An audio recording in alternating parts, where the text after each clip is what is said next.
여러분 요한계시록 3장에 보면 우리 성령 하나님께서 여러분들의 마음의 문을 계속 두드리고 있다라고 써져 있어요. 항상 우리 성령 하나님이 두드리고 계세요. 무엇을? 여러분들의 마음의 문을. 그런데 우리 하나님은요, 우리 예수님은요 굉장히 인격적이죠. 그래서 마음의 문을 두드리시지만 여러분들이 열지 않는데 강제로 열지는 않으셔. 기다리셔. 여러분들이 마음의 문을 열 때까지. 하지만 여러분들이 마음의 문을 열죠. 그러면 그때 기다리셨다는 듯이 여러분들의 마음속으로 들어가셔서 평안을 주시고 생명을 주시고 소망을 주시고 여러분들과 동행한단 말이에요. 간절히 바라기는 이번 수련의 기간 동안에 우리 주님께서 여러분들의 마음의 문을 두드리고 계시는데 웰컴하는 역사가 있기를 간절히 바랍니다. 마음을 열고 받아들이는 역사가 있기를 주님의 이름으로 축원합니다. 그럴 때 하나님께서 여러분들을 한 명 한 명을 회복시키고 일으키시고 한 명 한 명을 만나주신단 말이에요. 여러분 아까 한번 기질 테스트 한번 해봤죠. 사실 이게 기질 테스트가 굉장히 길게 할 수 있는 거긴 한데 제가 오늘은 또 그리고 내일까지는 여기에 포커스를 맞추진 않고 간단하게만 좀 설명을 드려볼게요. 왜냐하면은 이 기질에 따라서 하나님의 만나주시는 방식들이 조금씩 다를 수 있거든. 하나님을 만나는 역사들이. 자, 그래서 여러분 보면요 다혈질과 우울질 한번 검사해서 나온 친구들이 있었죠. 이 다혈질은요 굉장히 말을 잘하는 기질이거든요. 말을 엄청 잘해요. 어느 정도로 잘하냐면은 내가 사실 모르는 주제야. 근데 마치 내가 알고 있는 것처럼 30분 이상 떠들 수 있는 그게 바로 이 다혈질이에요. 말을 엄청 잘해. 그래서 성경에서 다혈질의 대표적인 인물이 누구냐면은 베드로거든요. 어느 정도로 말을 잘하고 많이 하냐면은 사복음서를 보면은 제자들이 한 말들이 있어. 그걸 딱 모아봤거든. 모아봤는데 그 중에 80%를 베드로 혼자 다 했어. 그만큼 말하는 걸 좋아하고 말하는 걸 잘한단 말이야.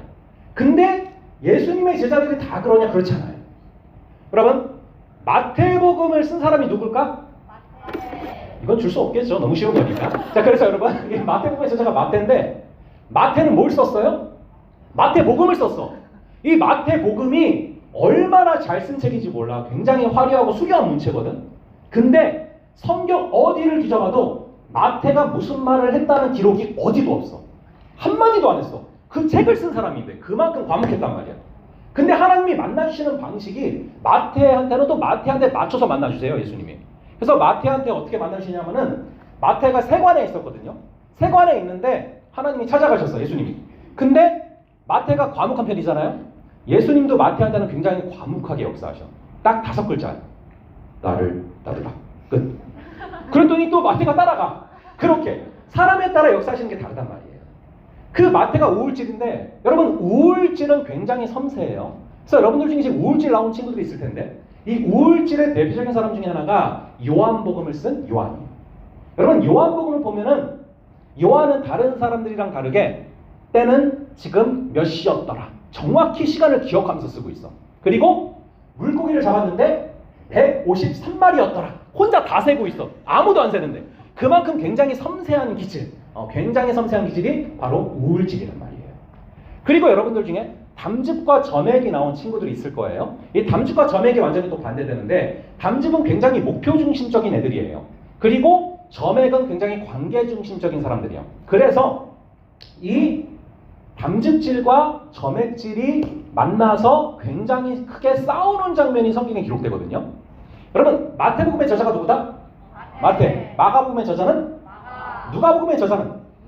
요한복음의 저자는? 사도행전의 저자는? 사도 바울. 정말 같이 동시에 나와서 죄송하지만 드릴 수가 없어요. 자, 그래서 여러분 이 사도행전의 저자는 누가예요. 누가? 그런데 사도행전에 보면요 이 바울과 바나바가 나와.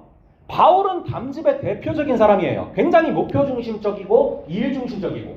근데 바나바라는 사람은 굉장히 관계 중심적이고 뭐 그럴 수도 있지 이렇게 넘어가는 사람이야. 그런데 바울과 바나바가 1차 선교 여행을 떠나거든요. 근데 누구를 데리고 가냐면은 마가복음을 쓴 사람이 누구라고요? 마가. 이 마가를 데리고 간단 말이야. 이 마가의 다락방에 그 마가야. 근데 마가의 다락방은요 120명이 들어가는 굉장히 큰 방이에요. 그러니까 다락방이 있는 집은 그 당시에 부잣집이거든요. 그러면은 이 마가는 부잣집 아들이었단 말이에요. 여러분 부잣집 아들이 고생을 해봤을까 안 해봤을까? 안 해봤어. 근데 선교 여행은 고생스러워요 안 고생스러워요? 고생스럽지. 그래서 이 사람이 마가가 따라갔다가 중간에 너무 힘들어서 그냥 포기하고 집으로 가버려. 그리고 나서 다시 이제 바울과 바나바가 왔는데 2차 선교행을 또 떠난단 말이야. 근데 여기서 갈라지는 거야. 이 마가를 데려갈 거냐 안 데려갈 거냐.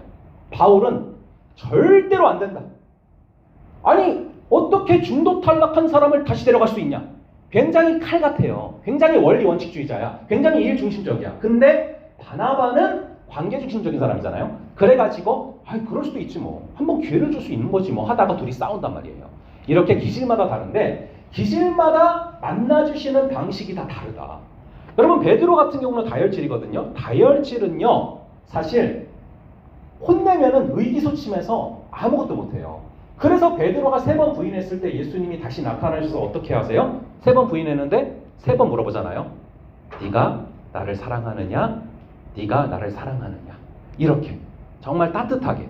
근데 담즙질 같은 경우는 그렇게 하면은 절대 안 믿어요. 회복 안 돼요. 그래가지고 담즙질은 혼내야 이제 정신 차리거든요. 그래서 바울한테는 어떻게 역사하시냐면은 하나님이 딱 나타나셔서 사울아 사울아 네가 왜 나를 핍박하느냐 하고 혼내요. 그랬더니 딱 정신 차리고 예 주님 하고 따라가거든요. 이렇게 사람마다 다 다르단 말이야.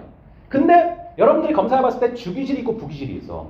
주기질 부기질. 근데 부기질 같은 경우는 계속 변화할 수가 있어요. 그래서 여러분들이 하나만 있는 사람은 없을 거야. 4가지가 같이 들어가 있고 근데 그 중에 때에 따라서 시기에 따라서 주로 많이 쓰게 되는 것들이 있어. 그래서 여러분들이 4개가 다 있다. 근데 내가 지금 이 시기에는 다혈질적인 게 맞네. 이 시기는 우울질적인 게 맞네. 이 시기는 점액질적인 게 맞네. 이런 식으로 좀 시기에 따라서 역사하시는 방식이 다르다라는 것들을 기억하시면 돼요. 그래서 제가 오늘은요.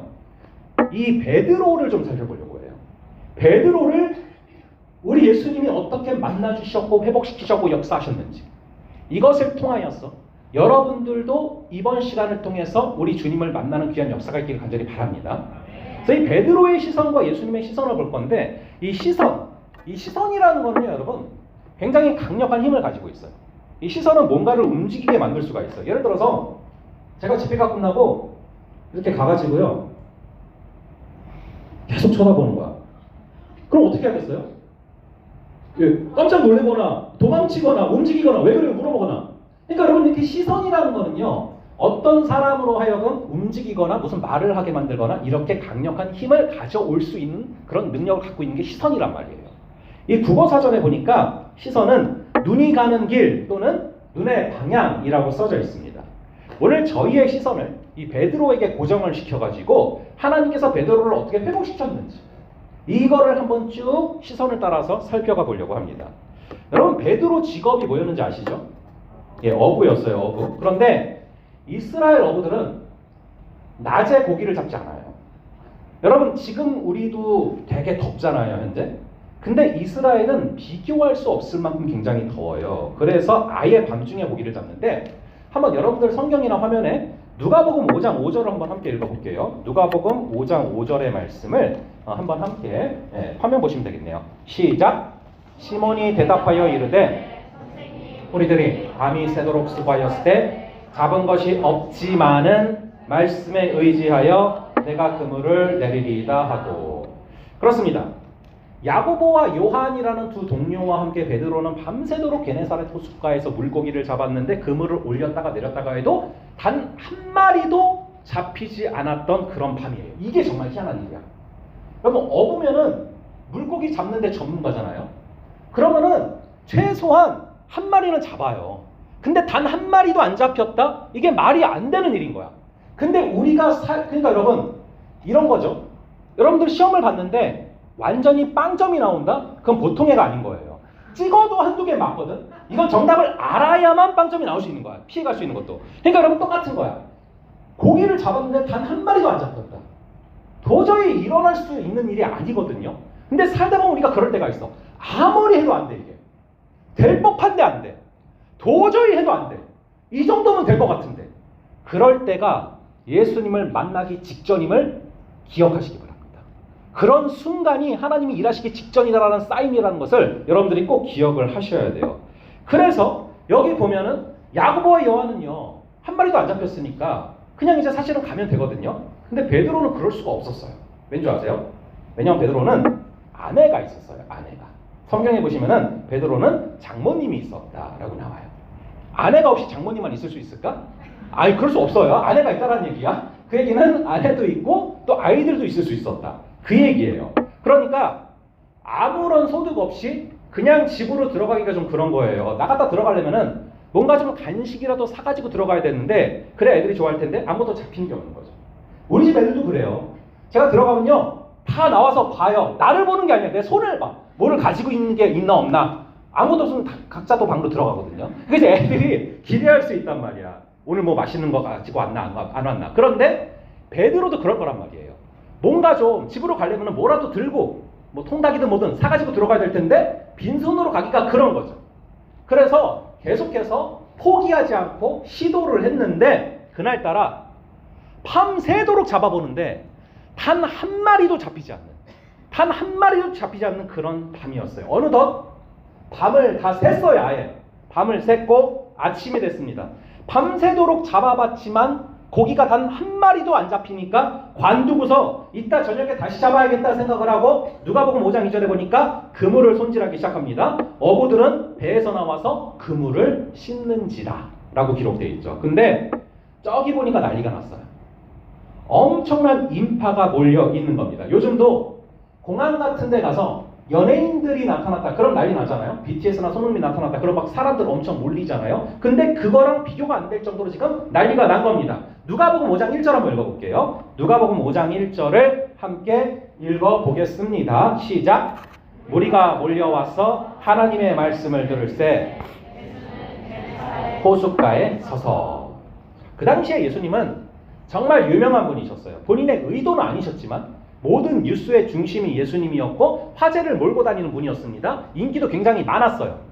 바리새인 사두개인들이 괜히 시기를 한 게 아니란 말이에요. 그렇게 예수님을 보고서 엄청난 인파가 지금 몰려든 그런 상황이에요. 그래서 그 수많은 인파에 예수님이 밀리는 상황이 됐어요. 사람이 너무 많다 보니까 예수님이 막 밀리는 거예요. 그래서 설교를 하시다가 한쪽 발이 물에 막 빠지고 뒤에 바닷가니까 그렇게 빠지는 그런 상황이 된 거죠. 그래서 예수님은 베드로에게 한 가지 부탁을 하십니다. 인파가 지금 너무 많아서 도저히 설교를 할 수가 없으니까 당신들 배를 잠깐만 좀 빌려주세요 라고 부탁을 하시죠. 그래서 베드로가 그물을 씻다가 말고 나한테 얘기하는 사람이 누군가 하고 보니까 말로만 듣던 그 유명한 예수님인 거예요. 근데 3절에 보니까 한 가지 부탁을 더 하셨어요. 우리 3절도 한번 읽어보겠습니다. 시작. 그 배는 시몬의 배라. 육지에서 조금 떼기를 청하시고 앉으사.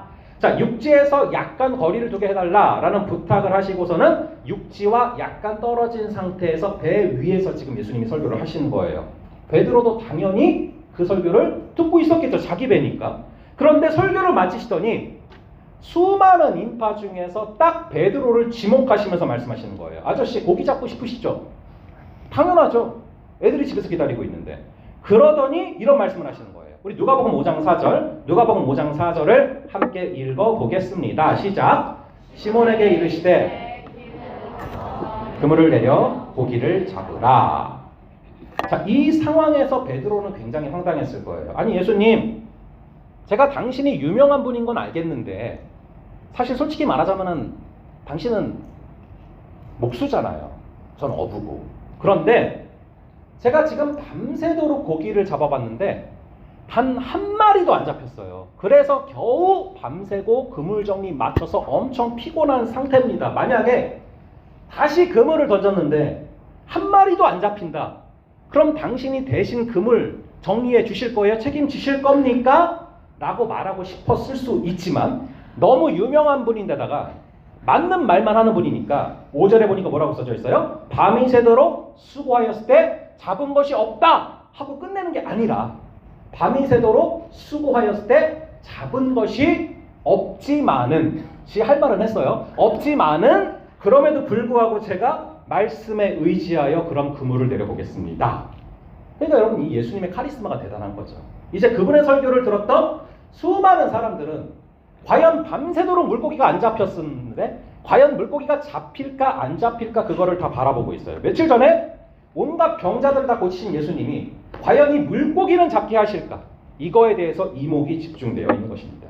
예전에 이 내셔널 지오그라피를 보는데 바닷가에서 어부들이 물고기를 굉장히 이렇게 평화롭게 잡고 있는 그런 장면을 본 적이 있거든요. 그러니까 지금 장면이 그래요. 이 구절들이 처음에는 그냥 굉장히 평화로운 그런 다큐멘터리 같은 그런 장면이었는데 뒤에 읽다 보니까 갑자기 고기가 상상을 초월할 정도로 너무나 많이 잡히기 시작하면서 공포 영화로 바뀌고 있는 것 같은 그런 장면이에요.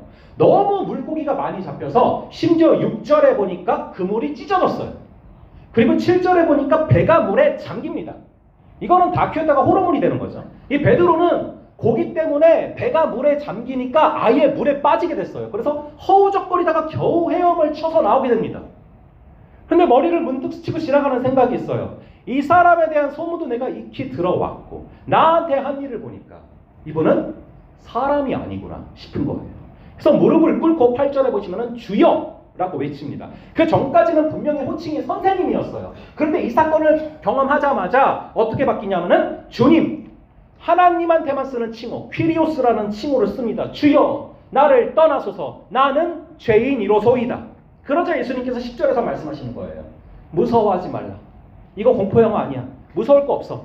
나를 따르라 라고 말씀하시는 것이죠. 이제 너는 사람을 낚는 어부가 될 거다. 이로 인해서 베드로, 야고보, 요한은 수많은 사람들을 구원하는 그런 사람이 되기 시작을 합니다. 사실 지금 배가 가라앉았고 그물도 가라앉았고 그러니까 베드로는 배랑 그물을 다시 건져내야 되잖아요.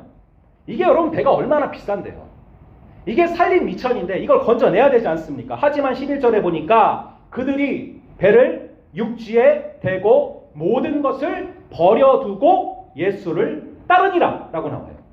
그 배를 그대로 두고 모든 걸 다 버려두고 예수님을 따르기 시작을 합니다. 이제부터는 그 전날과는 180도 완전히 다른 그런 삶을 살아가게 됩니다. 물론 쉽지 않았어요. 늘 배가 고팠고 길에서 자기도 하고요. 굉장히 고생을 해요.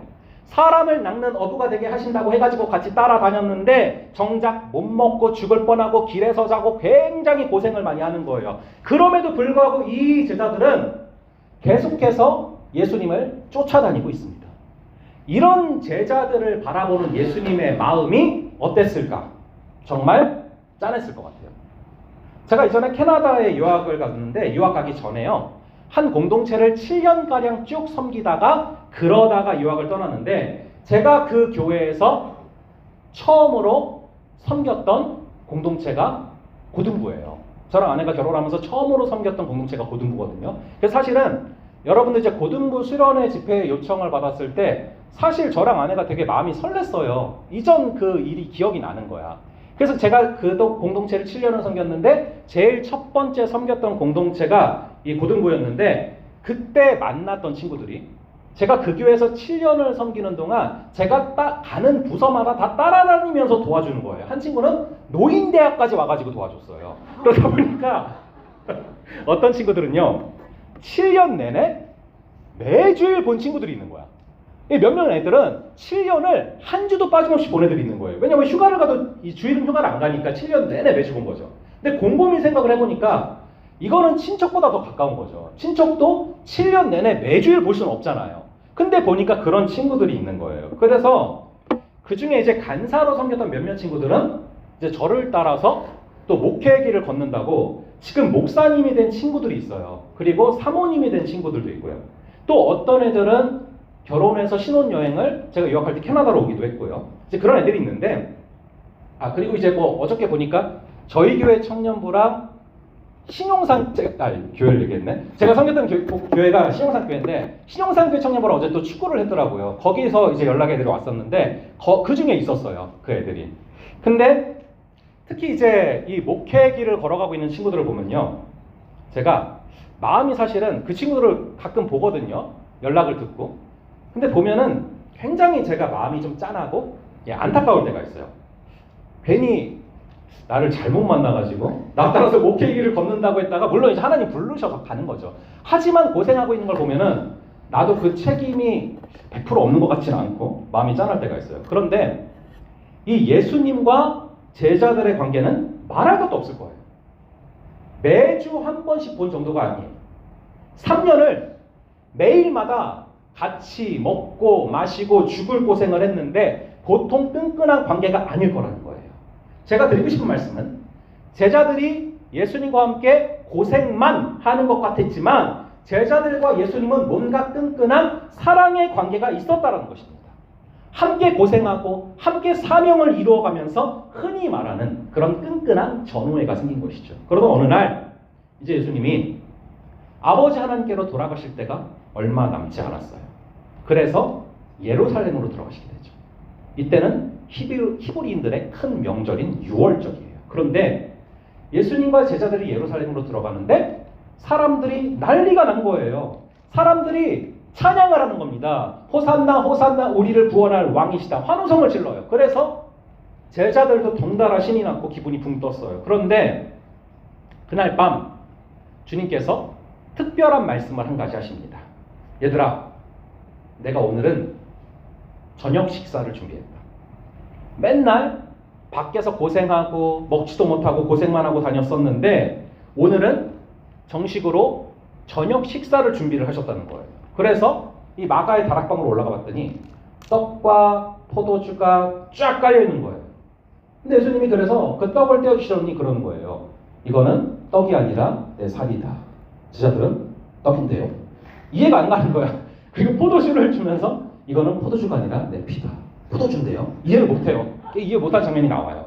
그러다가 당연히 이해를 못했겠죠. 그러다니 그게 뭔지 모르니까 까먹고 잠깐 예수님이 밖으로 나갔다가 들어오셨어요.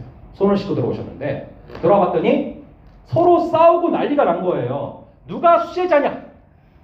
누가 최고냐? 이걸 가지고 서로 싸우고 난리가 난 거죠. 그러자 예수님께서 누가복음 22장에서 말씀하십니다. 섬기는 자가 높아지는 거야 라고 딱 꾸중을 하세요. 그랬더니 분위기가 굉장히 싸해졌어요. 너무 싸해지니까 누가복음 22장 29절에서 아주 기본 좋은 얘기를 하나 해주십니다. 근데 너희가 앞으로 나랑 이스라엘을 다스릴, 즉 하나님의 나라를 다스릴 왕이 될 거야 라고 말씀해 주시는 거예요. 그러니까 여러분 누가 제일 기분이 좋았겠어요? 당연히 수제자인 베드로가 가장 기분이 좋았겠죠. 내가 2인자인데 이제 내가 실세가 되겠구나 이러면서 기분이 업돼 있는데 주님께서 그 베드로를 바라보면서 찬물을 확 끼얹습니다. 근데 베드로야, 너는 오늘 나를 배신한다. 나를 떠난다. 라고 갑자기 말씀을 하시는 거예요. 그래서 베드로가 안 되겠다. 내가 확실히 수제자인 거를 좀 보여줘야겠다 하고 누가복음 22장 33절을 보면 이런 말을 해요. 한번 읽어볼게요. 누가복음 22장 33절을 함께 읽어보겠습니다. 시작. 그가 말하되 주여 죽는 데에도 가기를 각오하였나이다. 근데 문제는 그날 밤에 예수님이 진짜로 잡혀가셨다라는 거죠. 여러분 과연 베드로는 이 고백을 지켰을까요? 못 지켰을까요? 지켰을까요? 못 지켰을까요? 사실 베드로는 의리를 지켜요. 다른 제자들은 다 도망가는데 베드로는 따라가거든요. 한번 읽어볼게요. 누가복음 22장 54절 과연 따라갔는지 도망가는지 볼게요. 누가복음 22장 54절 함께 한 목소리로 읽어보겠습니다. 시작.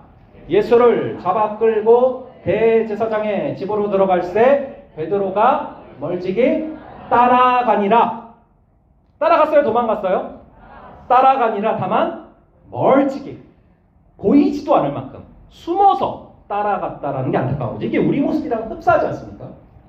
우리도 예수님을 따라는 가요. 그러니까 수련회까지 와서 앉아있죠.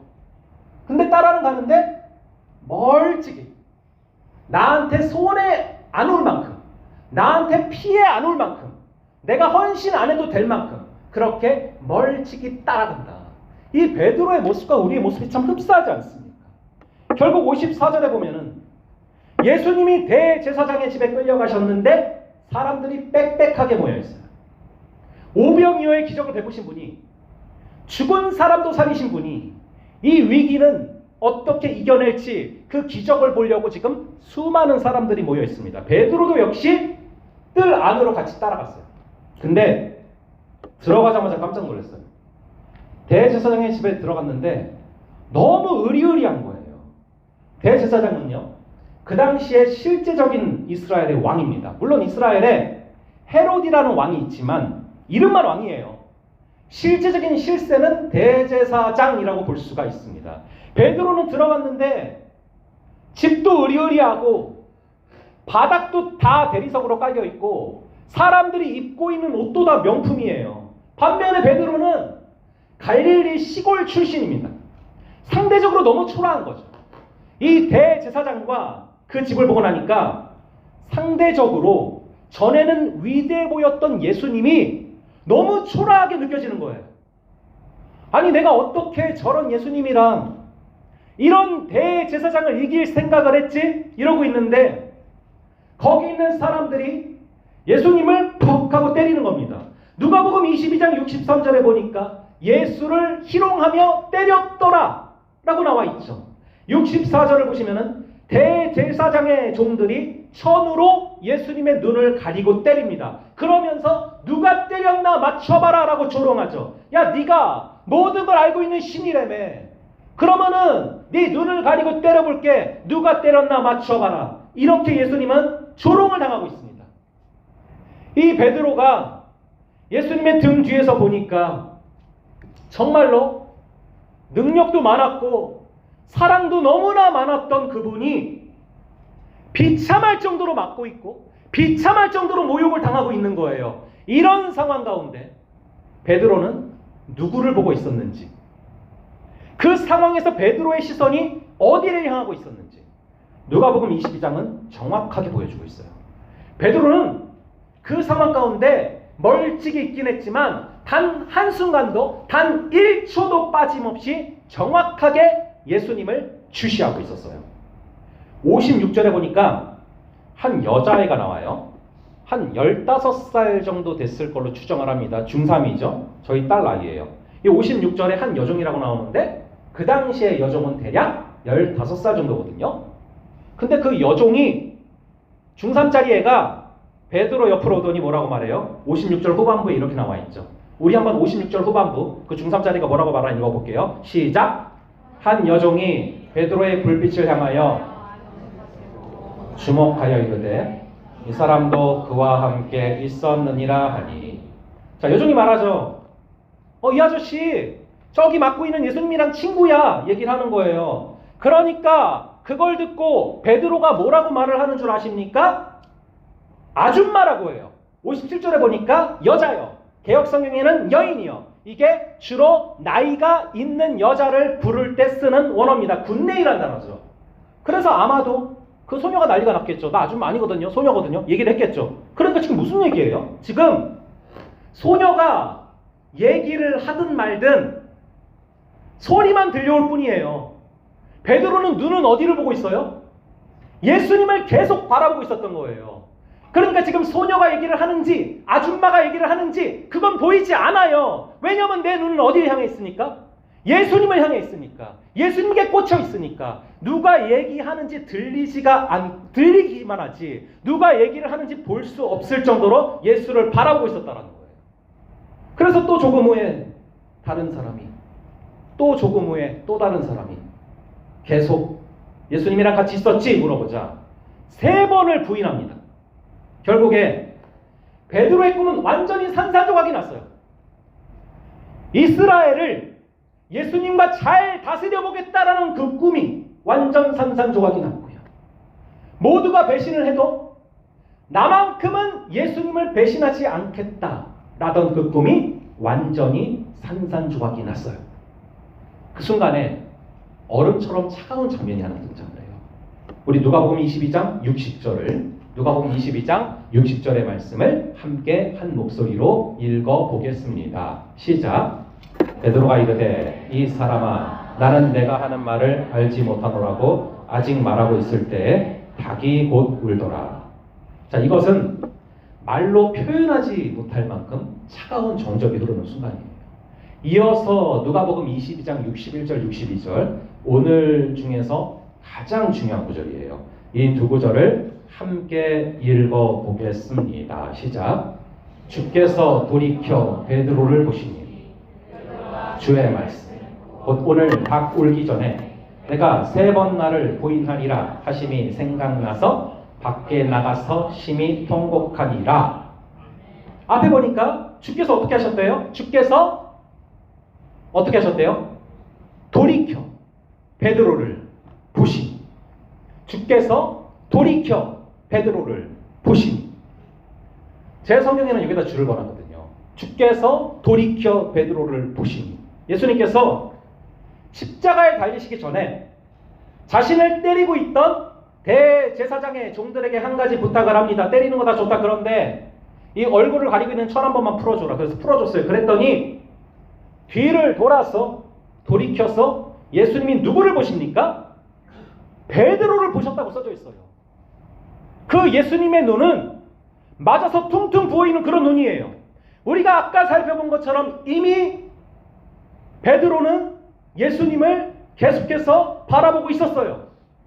그런데 예수님도 그렇게 맞으시다가 갑자기 돌이켜서 뒤돌아서 베드로를 바라보셨다라고 써져 있습니다. 지금 예수님과 베드로 사이에는 수많은 사람들이 있었지만 그 누구도 예수님의 시선과 베드로의 시선을 가로막을 수 있는 사람이 없었어요.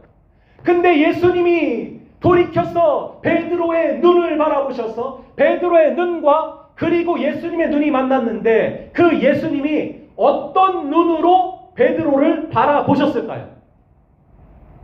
이 나쁜 놈아, 내가 그럴 줄 알았다 라는 증오와 절망의 눈빛이었을까요? 그랬다면 오히려 마음이 안 아팠겠죠. 무서웠겠죠. 통곡할 이유가 전혀 없죠. 근데 베드로는 예수님의 눈빛을 바라보고 통곡하고 있단 말이에요. 저는 예수님이 이 시점에 베드로를 어떤 눈으로 바라보셨는지를 요한복음 13장 1절을 읽다가 깨달을 수 있었어요. 우리 한번 요한복음 13장 1절을 함께 한 목소리로 읽어보겠습니다. 시작! 6월절 전에 예수께서 자기가 세상을 떠나 아버지께로 돌아가실 때가 이른 줄 아시고 세상에 있는 자기 사람들을 사랑하시되 끝까지 사랑하시니라. 아멘. 그분은 끝까지 사랑하셨어요.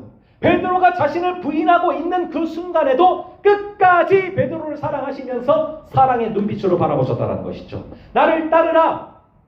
그럼 내가 사람 낚는 어부가 되게 해줄게 말씀하시던 처음 만날 때 그 사랑이 가득한 눈빛, 내 살을 먹고 내 피를 먹으라 말씀하시던 그 사랑의 눈빛, 속아도 속은 줄 모르기로 작정한 그 사랑의 눈빛 앞에서 베드로는 마음이 완전히 무너져 버려서 통곡하는 것입니다. 내가 이토록 사랑하던 주님을 왜 부인했을까?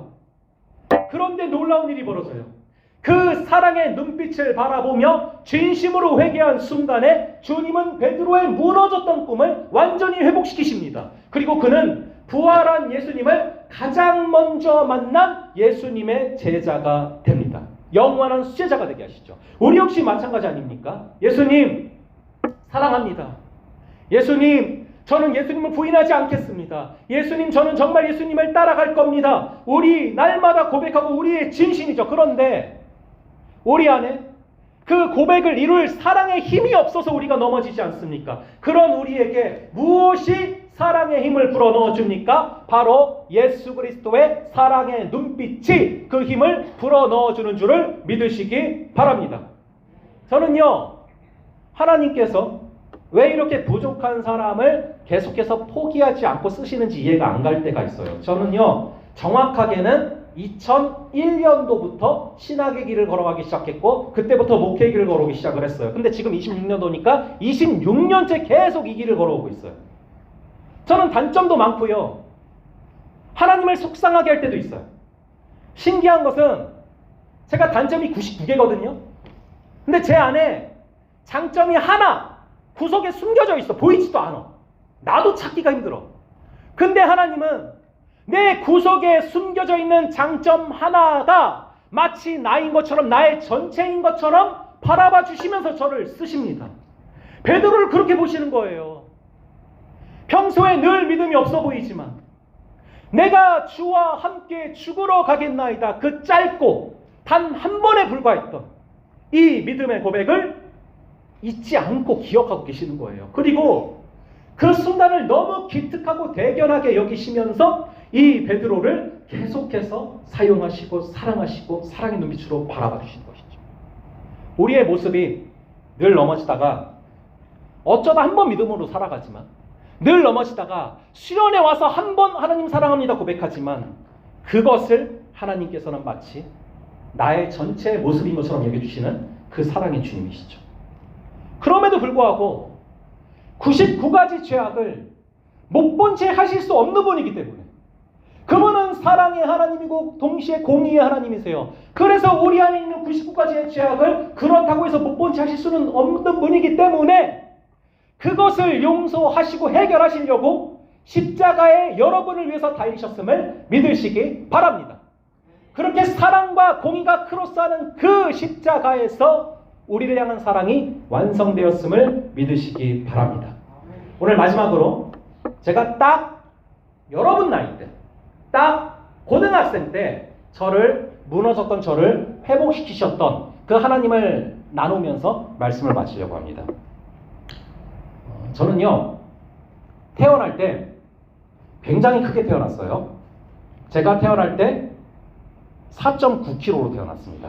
이게 알아요, 근데 여러분들이? 여러분들 안다는 게 더 신기해. 나는 감이 없을 것 같은 여러분 나이 때. 여러분들 그래서 내가 한번 고민을 하다가 여러분 혹시 고등부에 하민석 오지수 선생님 왔던 적 있어요? 고등부 교사 아니었나? 예, 상관없어요. 어쨌든 일반적으로 애들이 한 2.8kg에서 3.2kg 이렇게 나거든요. 지난주에도 저희 신혼회에서 3.2kg로 났단 말이에요. 근데 제가 4.9kg로 태어났어요. 너무 크게 나서 어머니가 저를 갖다 돌아가실 뻔했어. 너무 커가지고. 그리고 제가 태어난 은평구의 권오중산부인과에는 초특급 우량아가 태어났다고 제 사진이 한동안 걸려 있었어요. 제가 그 사진을 본 적이 있어. 그리고 그걸 찍어놨더라고 엄마 아빠가. 그리고 제가 하도 크게 태어나다 보니까 제가 부모님 친구들한테 가끔씩 듣는 얘기가 제가 어렸을 때 유모차를 타고 있는데 어렸을 때는 다 귀엽잖아요. 어렸을 때는 제가 하도 뽀얗고 귀엽고 해가지고 너무 귀여워서 저를 안아버리고 들었는데 유모차가 같이 들려 올려졌다고 합니다. 진짜 너무 커서 안 빠진 거예요. 그리고 제가 계속 컸어요. 계속 큰 상태였어. 근데 그게 좀 이어졌어.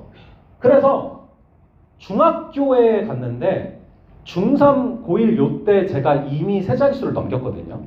그래서 중학교 때 제 별명이 뭐였냐면은 여러분들 중에 아마 그런 별명을 가져본 적이 없을 거예요. 제가 그때도 눈도 나봐서 안경 썼거든요. 안경까지. 근데 제가 중학교 때 별명이 뭐였냐면은 김정일, 김정은 주로 이런 거였어요. 그래서 제가 나중에 이렇게 초등부 섬기면서 초등부 섬길 때 제 별명이 쿵푸팬더였거든. 그럼 이제 초딩들이 되게 무서워. 나한테 와가지고 죽수는 안 먹어요? 뭐 이러고 가. 근데 그런 게 아무렇지도 않아. 왜냐면 나는 별명이 쿵푸팬더면 감사한 거지. 왜냐면은 김정일, 김정은 이런 별명이 있었으니까. 그러다가 이제 고등학교를 갔는데 고1 때 제가 108kg를 찍었어요. 예. 어떤 의원인지 모르겠지만 제가 고1 때 108kg를 찍었어. 그래서 제가 지금은 웃으면서 말할 수 있는데 제가 중학교 특히 고등학생 때 외모 컴플렉스가 되게 심했어요. 여러분들 입장 바꿔 생각해봐요. 별명이 김정은이다. 그리고 108kg다. 그러면 당연히 그럴 수밖에 없죠. 그래서 제가 외모 컴플렉스가 굉장히 심하고 그리고 제가 그것 때문에 자존감이 되게 낮았어요. 자존감이 엄청 낮았어. 근데 재밌는 거는 자존감은 되게 낮은데 자존심은 되게 세. 그런 애들 있을 거야. 자존감은 엄청 낮아. 자신감도 없어. 근데 속에 나만 알고 있는 자존심이 있어. 그 갭이 클수록 고통스럽거든요. 그 갭이 클수록 삶이 힘들거든요. 근데 내가 학창시절 때 그랬어. 그래서 자존감은 낮은데 자존심은 세니까 이걸 메꾸지 않으면 미칠 것 같은 거야. 그래서 제가 돌파구로 삼았던 게 뭐였냐면 공부였어요. 왜냐면 제가 학교를 다닐 때는요. 저는 옛날 사람이에요. 그래서 제가 옛날 사람이라 1997년도에 고등학교를 다녔거든. 근데 옛날에는요. 왜 제가 공부로 돌파했냐면은 옛날에는 성적을 시험 보고 나면은 복도에다 붙여놔. 다 알아. 서로 몇 등인지. 그러니까 공부를 잘하면 건드리지 못하는 거야. 그래가지고 제가 돌파구로 삼았던 게 공부였어요. 그래서 제가 서울의 관악구 신림동에 있는 성보고등학교를 나왔거든요. 제가 얼만큼 죽어라 공부를 했냐면은 제가 고1 때 한번 고2 때 한번 전교 1등을 했어요. 거기가 서울대 연고대 꽤 많이 가는 학교거든. 뭘 박수를 쳐. 이거 박수 칠 일이 아니야. 뒤에 보면은 비극의 시작일 뿐이야. 그래가지고 제가 근데 그게 왜 그러냐면은 그만큼 마음의 병이고 마음이 힘드니까 이거를 그걸로라도 돌파하고 싶었던 거예요. 그래서 제가 중학교 때부터 잘했던 게 아닌데 그때 추월학 공부를 하면서 그렇게 어떻게든 저를 지키려고 했어요. 근데 그러다 보니까 이제 주변에서 이런저런 기대가 생기잖아요. 저도 저를 향한 기대가 있고.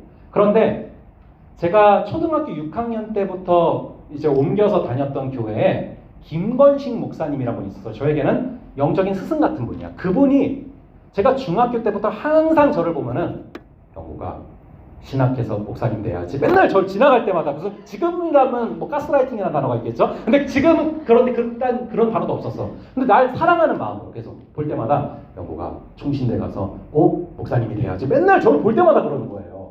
근데 지금 생각해보니까 이해가 안 돼. 왜냐하면은 우리 엄마가 새벽 기도를 갈 때마다 항상 나를 데리고 갔거든. 혼자 안 가셔. 꼭 날 데리고 가. 근데 새벽 기도 때 딱 나갔는데 중학생짜리가 딱 앉아있으니까 당연히 그런 생각을 하셨겠죠. 그래서 그 목사님이 나를 볼 때마다 그 얘기를 했는데 어쨌든 제가 근데 그걸 듣다 보니까 이상하게 마음속에 그게 소명이긴 한가 봐요. 그 얘기를 듣는데 그래. 그게 나쁘지 않지. 괜찮지.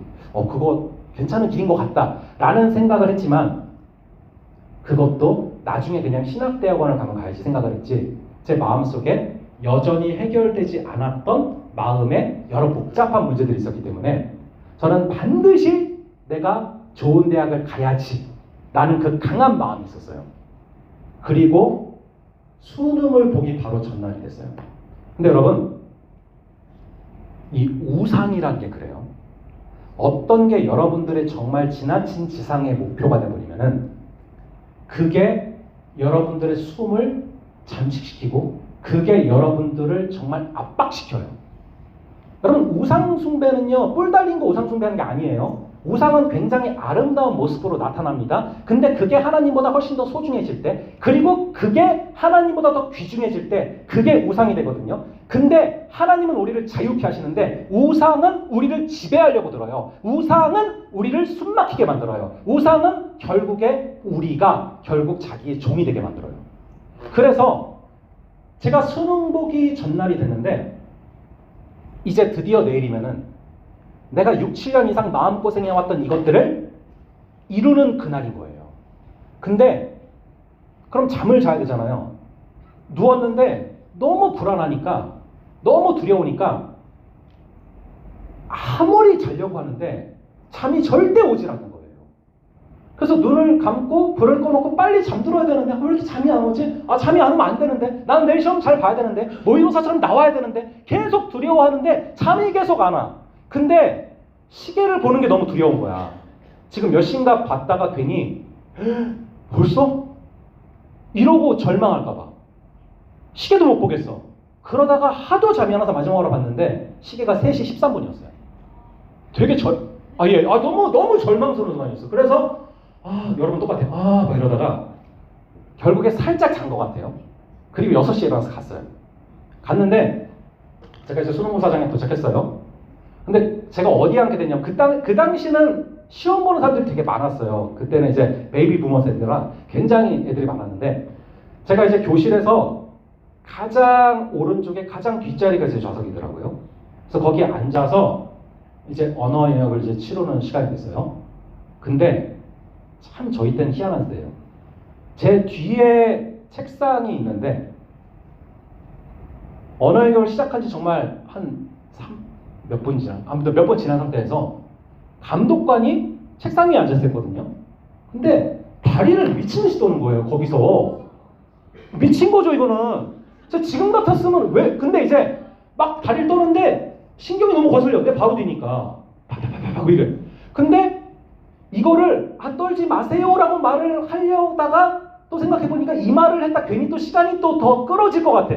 이러지도 저러지도 못하다가 완전히 말렸어요 교실을. 그리고 나서 2교시, 3교시, 4교시 다 말렸어요. 그래서 제가 성적표를 딱 받았는데 여러분 일반적으로 8.9점이 떨어져도 많이 떨어진 거잖아요. 8%가 떨어진 거예요. 완전 망한 거죠. 그래서 저는 수능 보고 나서 단 한 군데도 원서를 넣지 않았어요. 이건 내 점수가 아니니까. 내가 모의고사 8%가 떨어지는 게 말이 안 되잖아요. 그리고 어디도 원서를 내지 않았고 그 당시 전설의 라군이라고 불리던 강남 대성학원으로 바로 갔어요. 그래서 그 당시에 라군이었어 거기가. 그 전설의 라군. 그래서 강남 대성학원으로 그냥 바로 갔어. 어디도 원서를 내지 않고. 이번에는 실수였지만 이제 내가 재수하면서는 반드시 절대로 그런 실수를 겪지 않으리라. 그리고 굉장히 목숨을 걸고 준비를 하고 공부를 했어요. 어느 정도 공부를 했냐면은 저는 남중남고를 나왔거든요. 남중남고를 나왔는데 강남 대성학원을 갔더니 거기는 쉽게 말하면 남녀공학이야. 내가 처음 겪어보는 상황이잖아요. 그래서 이런 변수가 지금 생겼는데 공부하는데 마음을 쏟아야 되는데 다른데 마음 쏟기만 큰일 난다 이 마음이 드는 거예요. 그래가지고 제가 제일 좋아하는 자리가 제일 왼쪽의 구석의 앞에서 두 번째 자리거든요. 그래서 재수할 때 가면 항상 일찍 가가지고 제일 왼쪽의 구석의 앞에서 두 번째 자리에 앉고 재수학원에서 친해진 애들한테 부탁을 했어요. 5명한테 나를 위해서 좀 바리게이트를 쳐달라. 그래서 이제 남자들 5명 다 앉혀놓고 거기서 정말 열심히 공부를 했어요. 혹시나 내가 마음을 뺏길까봐. 그래서 정말 열심히 공부를 했어요. 죽어라 공부했어요. 그리고 모의고사도 잘 나와. 그래서 야 그래 이거지 하면서 이렇게 이제 제대로 이게 사필 규정이구나 이러면서 이제 열심히 매달 공부를 하고 있었어요. 그런데 8월 달이 됐는데 다시 마음이 굉장히 숨이 막히는 거예요. 왠지 아세요? 제가 작년에 한번 겪어봤잖아.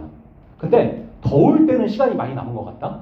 근데 더운 게 끝나면서 찬바람이 부는 순간 바로 수능이야. 그게 생각이 나는 거야. 그래가지고 이게 여러분 너무 제가 PTSD 그래서 여러분 그래가지고 제가 이게 8월이 됐는데 8월 말이 돼가는데 마음이 갑자기 다시 너무 불안해. 그래서 너무 불안하다 보니까 시간이 다 아까운 거야. 그래서 8월 말에 강남 대성 학원까지 그냥 끊어버렸어요. 왜냐면은 우리가 사당역에 살았는데 경배 저축 교대 그때 교대역에 있었거든. 거기를 왔다 갔다 하는 시간이 아까운 거야. 그래서 학원을 그냥 끊어버리고 동네에 고시원같이 생긴 독서실이 있었어. 허물어 가는. 근데 거기를 제가 끊어가지고 거기서 너무 마음이 불안하다 보니까 작년처럼 그런 일이 벌어지면 안 돼. 실수하면 안 돼. 막 이런 마음에 정말 인간이 할 수 없는 행동을 했어요. 하루에 한 번씩 모의고사를 쳤어. 1교시부터 4교시를 시계를 맞춰놓고 책 이만큼 사놓은 다음에 하루에 한 번씩 모의고사를 치는 거야. 내가 어느 정도로 독하게 했냐면은 화장실 가는 시간까지 맞췄어. 내 몸을. 실수하지 않으려고. 그래서 정말로 죽어라 공부를 하는 거야. 그리고서 수능고사 보기 전날 수능 전날에 수능 예비 소집일이 있거든요. 요즘에도 있나요? 요즘 없죠. 저희 때는 예비 소집일이 있었어요. 그럼 가면은 전날 가면은 내가 앉아서 시험 볼 자리가 어딘지 볼 수가 있다. 근데 내가 그날 너무 놀랬잖아. 그렇게 열심히 공부를 했고 이제 예비 소집일 날 가서 어디가 내 자리인가 봤더니 너무 놀랍게 제일 왼쪽 구석 앞에서 두 번째 자리야. 할렐루야. 야 이거는 뭐 하나님의 자리를 아주 지정하셨구나. 야 이거는 되겠다. 그리고 그날 이제 제가 누웠거든요. 12시인가? 바로 꿀잠 잤어. 그리고 일어나가지고 이거 컨디션 너무 좋은 거예요. 그래가지고 뭐 자리도 내가 좋아하는 자리지. 근데 하나 약간 걸리는 게 뭐였냐면은 여러분들 그거 가능하면 하지 않는 게 좋은데 내가 수능보기 딱 4일인가 5일 전에 어디 가서 머리를 잘랐거든? 근데 거기가 새로 생겼어. 새로 생겼고 뭐 초특가 할인이라고 써져 있었어. 근데 거기 가는 어떤 아저씨가 최신 스타일로 머리를 자르는 거야. 근데 그게 시대를 앞서 나간 분이에요. 그때가 2000년도였는데 어떻게 자르셨냐면은 머리를 이렇게 들어. 그다음에 쭉 미는 거야. 찰랑하고 딱 붙어. 들어. 쫙 미는 거야. 찰랑하고 붙어. 걸어다니는데 찰랑찰랑 거리는 거야. 지금의 뚜블럭 같은 그 선구자였어요. 근데 이제 어머니가 그걸 보더니 왜 이렇게 머리가 닭날개 같냐 그 얘기를 한번 하셨거든요. 근데 이제 어쨌든 그거는 별거 아니야. 난 신경 안 썼으니까. 근데 어쨌든 모든 게 정확하고 빼고는. 그래서 이제 완벽하다. 자리도 완벽하고 잠도 잘 잤고. 그리고 수능을 풀기 시작하는데 정말 신들린 것처럼 너무 쉽게 풀리는 거야. 너무 쉽다. 푼다고 너무 쉬운 거야. 죄송합니다. 너무 쉬워. 그냥 막 신들리시 막 풀었어. 막 시간 남아 막. 그래서 이제 이제 끝났다. 이제 드디어. 그리고 이제 집에 가서 그 당시만 해도 여러분 뭐 핸드폰도 없고 핸드폰으로 뉴스 보고 이런 게 아니에요. 그 시대는 다음날 신문을 봐야 소식을 알 수 있는 그런 때가 있었습니다. 여러분 부모님 때가 그런 때예요. 저도 이제 딸이 중3이니까. 그래서 여러분 그때 이제 그래서 제가 이제 어느 정도 이제 맞춰봤어요 전날. 근데 읽다 보니까 이제 약간 그런 거 있잖아요. 맞는 거를 고르는데 틀린 거 고르는 거 이런 거를 좀 몇 개 꽤 한 거야. 근데 그래도 뭐 이 정도면 준수하지 뭐 하고 잤어요. 다음날 일어나서 신문을 봤는데 2001년도가 수능 사상 최초로 최고 인플레 현상이 벌어진 해가 됐어요. 그래서 신문 헤드라인 기사가 뭐냐면은 평균 30점 이상 상승. 근데 나는 30점이 안 올랐거든. 그래서 보니까 이 수능이 한 문제를 틀려도 한 문제로 대학이 바뀌는 그런 수능이 된 겁니다. 정말 저도 진짜 극혐이에요. 정말 소름 돋아. 그래서 점수는 나름 나쁜 점수는 아닌데 이게 너무 실수한 것들이 결정타가 됐고 결국에 성적표를 받았거든요. 근데 너무 놀랬잖아. 근데 재수를 했잖아. 작년이랑 재수한 애랑 퍼센트가 똑같아. 정말 너무 속상한 거야. 그래서 제가 원하는 대학이 하나 있었어요. 거기 못 가는 점수야. 이제 그렇다고 아무 데나 가고 싶진 않아. 근데 이제 제가 평소에 왜 아까 말씀드렸던 김건식 목사님 지나갈 때마다 영호가 총신대신학과 가서 목사님 돼야지 이게 그래서 결국에 무슨 운명처럼 거기는 충분히 갈 수 있으니까 그래서 거기를 갔는데 제가 그때부터 완전히 정말 좀비처럼 살았어요. 사람이 그렇게 됐더라고. 그러니까 내가 공부를 되게 열심히 했었잖아. 근데 거기 가서는 난 모든 걸 잃은 사람이야 이제. 그래서 중간고사를 보는데 당일까지도 책도 안 사, 교재도 안 사, 아무것도 안 해. 그래서 사람들을 마주치고 싶지가 않아. 안 봐. 보고 있는데 안 봐. 딴 데 봐. 이렇게 아무랑도 교제도 안 하고 공부도 안 하고 그렇게 정말 좀비처럼 살았어요. 정말로. 근데 제 삶의 가장 미스테리 중에 하나가 그때인데 그렇게 좀비처럼 살아가다가 그해 2001년도 8월달 7월인가 8월인가 그때예요. 근데 그때 정말 신기하게 내가 수련회 자리에 앉아있어. 그게 정말 신기해요. 왜냐면은 내가 그 전까지도 뭐 수련회 같은 데 열심히 했던 사람도 아니고 특히 그때는 더욱더 내 마음의 상태나 모든 게 절대로 수련회 가서 앉아있을 상태가 아닌데 신기하게 거기 가서 앉아있었어요. 그래서 저는요 분명히 하나님의 부르심이 있다는 걸 믿습니다. 여러분들 여기 앉아와 있는 거 여러분들의 의지로 선택으로 앉아 있는 것 같지만 분명히 하나님이 택하고 예정하신 자가 지금 여기에 와서 앉아 있음을 믿으시기 바랍니다. 하나님이 부르신 자가 택한 자가 앉아 있는 거예요. 내 상태가 그래서 그런 게 아니라. 그래서 제가 도저히 앉아 있을 수 있는 상태가 아닌데 여기 앉아 있었어. 근데 내 마음의 상태는 이미 완전히 무너진 상태잖아요. 앉아는 있는데 여러분들이랑 다르게 맨 뒤에서 관찰을 했어. 왜 이렇게 저렇게 막 뜨겁게 쳐져? 무서워. 막 이렇게 그런 거 있잖아요. 그래서 이렇게 어휴 깜짝이야. 이렇게 뒤에서 그냥 그렇게 관찰만 하고 있었어. 근데 집회가 시작됐어요. 찬양이 시작됐는데 제가 아까 고등부 찬양 보면서 놀랐어요. 사자가 포효하는 것 같은 그 유다 지파 같은 굉장히 뜨거운 찬양. 거의 이 정도는 아니지만 이 정도에 불과할 정도의 귀한 찬양을 하고 있었는데 그럴 때가 있어. 여러분들도 많이 경험해 봤을 거예요. 교회 다니다 보면 이상하게 어떤 때는 막 마음에 신호가 올 때가 있어. 막 울 것 같고 마음이 움직일 것 같고 마음이 동할 것 같고 막 그런 때가 있잖아요. 내가 그날 그러는 거야 갑자기. 그래가지고 안 돼. 정신을 똑바로 차려야 돼. 왜냐하면은 나는 그때 이미 하나님한테 삐질 대로 삐져 있었거든요. 완전히 삐져 있었어. 엄청 나는 버림받았다고 생각했던 그때. 그래서 막 그게 신호가 오려고 하는데 여기에 속으면 안 된다. 이건 감정일 뿐이다. 이 감정이 요동치면 안 된다. 그래서 계속 제가 거부하고 밀어내는 거예요. 그러다가 말씀이 끝나고 기도하는 시간이 됐는데 그때 제가 살면서 처음으로 너무 하나님을 뜨겁게 만나게 됐어요. 기도를 하는 시간이 됐어요. 기도를 시작하는 시간이 됐는데 하나님께서 계속 아까 찬양 시간에도 너를 사랑한다 그 마음을 계속해서 미친 듯이 저는 그렇게 단어를 정의할게요. 습격이다. 은혜의 습격. 이거는 내가 막 받고 싶지 않고 도저히 거부하고 싶은데 계속 습격해 오는 거야. 그래서 내가 기도하면서 하나님한테 솔직히 말을 했어. 아니 하나님, 솔직히 하나님이 내가 어떻게 살아오는지 아시잖아요. 저에게 그게 어떤 의미였는지도 아시잖아요. 근데 저를 사랑하신다면서 어떻게 이러실 수가 있어요?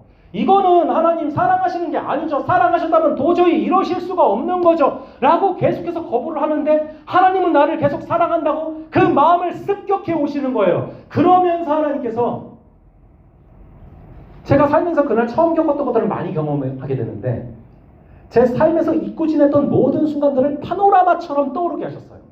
내가 잊고 있던 모든 순간들을 정말 순식간에 파노라마처럼 처음부터 끝까지 확 떠오르게 하시면서 너를 얼마나 사랑하시는지를 보여주시는 거야. 작게는 그런 것도 있었어요.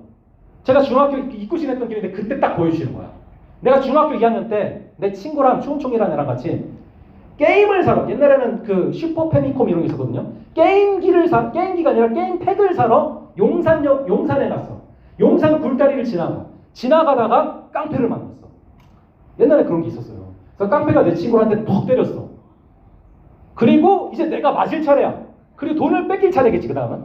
근데 내가 맞을 차례인데 하나님 도와주세요 이 마음 계속 있었거든. 근데 정말 거짓말처럼 옆에 경찰이 딱 지나가는 거예요.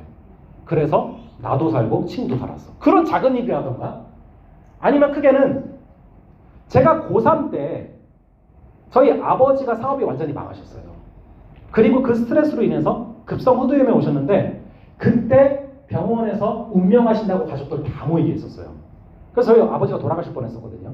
제가 그때가 고3 때가 굉장히 큰 충격이었어요. 그래서 그때 좀 많이 흔들리긴 했었는데 그래서 그때 고3 때 그 순간들을 떠오르게 하시면서 그때 내가 너의 아빠를 살려준 게 너를 사랑하기 때문인 걸 모르겠냐 하면서 하나하나 떠오르면서 하나님께서 얼마나 사랑하시는지를 깨닫게 하시고 보여주시는 거예요. 그래서 그때 조금씩 마음이 녹기 시작을 했어요.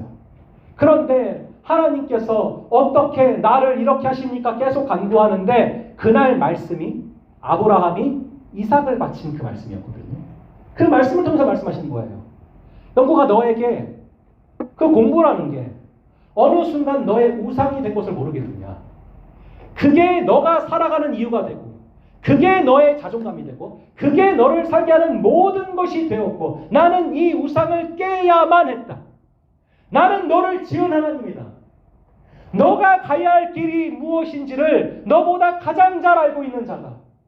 그래서 나는 너의 소명을 이루어야 되는 사람이고 그리고 너한테 굿이 아니라 베스트를 주고 싶은 사람이다.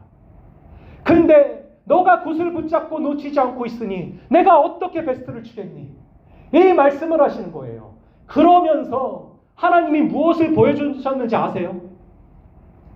제가 재수 끝나고 유일하게 한 군데 원서는 그 학교에서 합격증을 받아온 날이었어요. 그날이 저는요 너무 슬픈 날이었어요. 그래서 일반적으로 합격증을 받아오면 기쁜 거잖아요. 근데 제가 합격증을 받아온 그날 내가 생각했던 일이 아니었기 때문에 이 합격증을 구겨가지고 방바닥 구석에 던지고 방불이 꺼진 상태에서 미친 듯이 울었어요. 그날. 그리고 그날 나는 하나님한테 버림받았다. 하나님은 나를 신경 쓰지 않으신다. 제가 그것 때문에 엄청 펑펑 울었던 밤이거든요. 합격증을 구겨서 던져버리고. 그런데 6개월이 지난 날 하나님께서 기도하시는데 그날 밤 방을 보여주시는 거예요. 그날 밤에 그 방을 또렷이 보여주시는 거예요. 그 방을 보여주시면서 저는 그날 밤 그 방을 보는데 너무 놀랐어요. 왠지 아세요?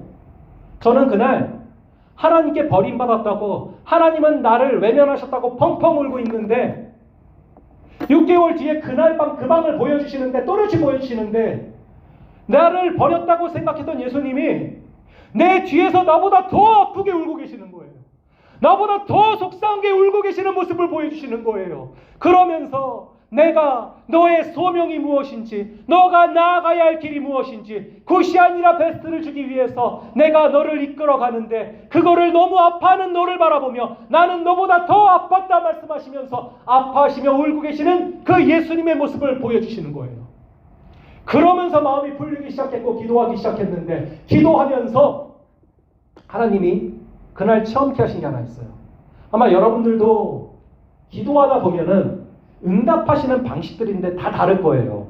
여러분, 기도하다 보면 저는 주로 그래요. 어떻게 응답하시냐면은 막 기도를 하죠? 그럼 어떤 말씀이 떠올라 갑자기. 그럼 그 말씀을 붙잡고 또 기도하다 보고 생각하다 보면은 그 말씀을 통해서 깨닫게 하시는 것들이 있어. 그렇게 기도하다 보면은 말씀이 떠올라서 말씀으로 응답하시는 경우도 있고, 기도하다 보면은 이따가 만난 어떤 친구들을 통해서 말씀하실 때도 있고, 다양한 방식이 있잖아. 그런데 기도하다 보면 전 자주는 아니지만 가끔은 어떤 환상이나 어떤 그림이 떠오르게 하실 때가 있어요. 어떤 환상이나 그림이 떠오르게 하실 때가 있어요. 그리고 그걸 묵상케 하실 때가 있어요. 사실 저는 이거 되게 싫어해요. 저는 ISTJ예요. 굉장히 이성적인 걸 좋아하고, 굉장히 논리적인 걸 좋아하고, 어떤 신비한 거 너무 싫어하거든요. 근데 가끔은 기도하다 보면은 어떤 그림이나 어떤 환상을 통해서 무언가를 깨닫게 하실 때가 있어요. 근데 그날이 그랬어요. 기도하는데 제가 기도하다 보니까 뭐를 계속 잡으려고 해. 이걸 내가 너무 잡고 싶어. 잡으려고 하는데 이게 확 피해. 절로. 그래서 가서 다시 여기서 잡으려고 하는데 일로 피해. 내가 가는 데마다 이게 피하는 거야. 그러다 보니까 거기에 있던 가시들에 내 손이 다 찔렸어요. 피가 났어요. 너무 아팠어요. 추웠어요. 그래서 너무 아파하고 있고, 이걸 잡지 못해서 너무 아파하고 있는데, 아무리 시도하고 아무리 따라가도 잡히지 않아서 속상해하고 있는데, 조금 있다가 예수님이 제가 아파하는 그 손을 당신의 손으로 잡아주시는 거예요. 그랬더니 아픈 게 다 났어요. 너무 따뜻했어요. 그 손을 잡은 게 제가 너무 좋았어요. 그래서 기도하면서 그 손을 잡고 계속 그냥 거닐었어요. 모든 걸 다 잊고, 여러분 시편 23편에 여러분 나오는 것처럼 여호와는 나의 목자신이 내게 부족함이 없으리로다. 그분께서 내 손을 잡으시고 여기저기를 다 데리고 다니시는 거야. 푸른 초자 쉴만한 물가로. 너무 행복했어요. 그냥 그래서 아무 생각 없이 어린아이처럼 그분의 손을 붙잡고 눈이 잃었거든요. 근데 갑자기 그분이 뭘 잡아서 주셔. 깜짝 놀랐어. 내가 잡으려고 했던 그거를 잡아서 나한테 주시는 거예요. 내가 잡으려고 할 땐 절대 안 잡혔던 거를 주님의 손을 붙잡고 따라갔는데, 주님이 뭘 잡아서 딱 주시는데 내가 잡으려고 했던 그거야. 그때 하나님이 명확히 깨닫게 하셨어요. 나는 시력으로 살아가는 존재가 아니다. 나는 시각으로 살아가는 존재가 아니다. 나는 체온으로 살아가야 되는 존재다.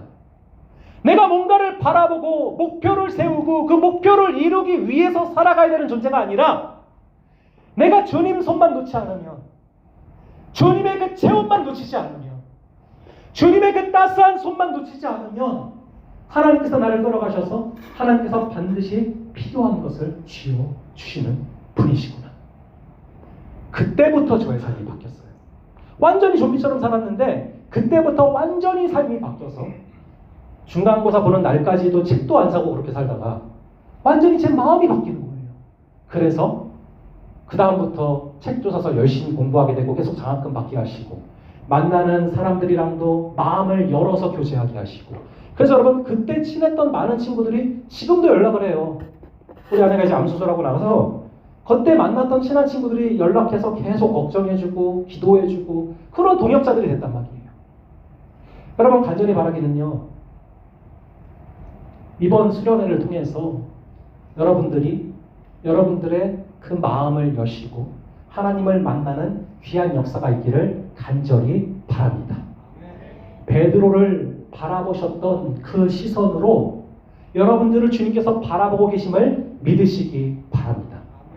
그렇게 마음을 열 때 우리 주님은 찾아가시고 여러분들을 일으키시고 여러분들을 회복하시며 역사하시는 주님이신 줄을 믿으시기 바랍니다. 시간 찬양하면서 기도하며 나가겠습니다.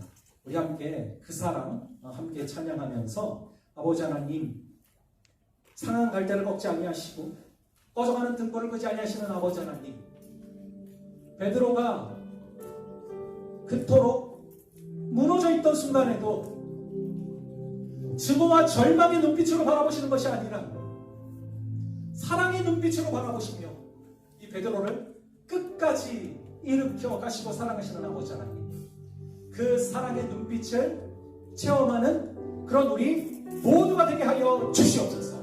우리 소망하는 마음으로 함께 찬양하며 기도하며 나오겠습니다.